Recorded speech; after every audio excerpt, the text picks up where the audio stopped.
Well, the ANC has once again promised to address its own failure to pay staff salaries for nearly 4 months. The non-payment of salaries coincides with the party receiving 33 million rand in donations in the second quarter of the year.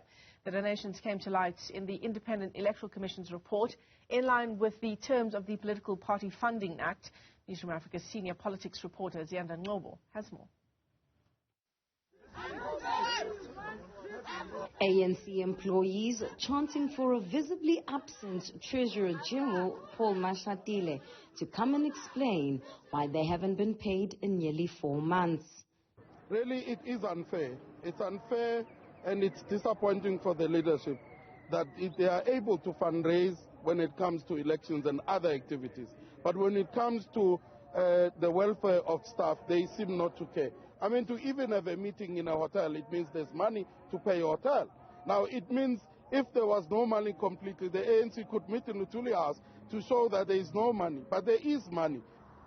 Some ANC NEC members who are also employees at Luthuli House joined the picket and could not deny that this has been a grave miscarriage of justice, despite the party being able to raise millions of rands for the recent local government elections.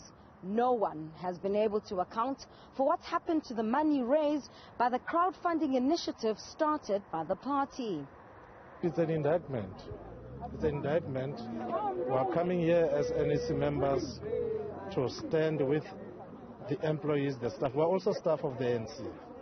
And we wouldn't like to create the impression that even though we are leaders in our own right, we are better off than staff. We are going through the same pain. We feel their pain is ours.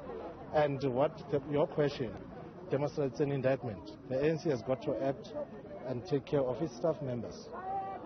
We are the NEC, but also we work full-time for the ANC. And if we are not a part of the picket line, the staff is going to think there is something we get from somewhere. That is why we continuously work. But we also want the NEC to take up this matter. It's no longer an administrative matter. It is a political matter. It is about the dignity of the ANC. It's about workers' rights. After tabling the ANC staff issues before the National Working Committee, employees were given assurances that their grievances would be attended to. We're meeting as the NEC, having appreciated your selflessness, that even at the time when we were going into elections, you all continued to sacrifice and do your work. After the NWC, we met with the TG and the DSG, and there's been a progress report that was given to the NWC and some certainty that was also presented in terms of the way forward. But because we must respect how workers are organized, this can be a report-back meeting of the detail.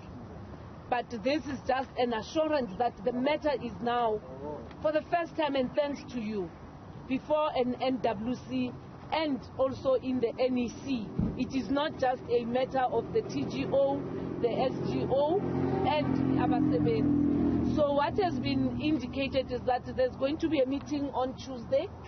The workers have vowed to table a series of resolutions going forward, including downing tools, ahead of the ANC's annual January 8th statement, which the party plans to host in Polokwane, Limpopo next year. For Newzroom Afrika on Channel 405, I'm Ziyanda Ngcobo in Irene, Pretoria.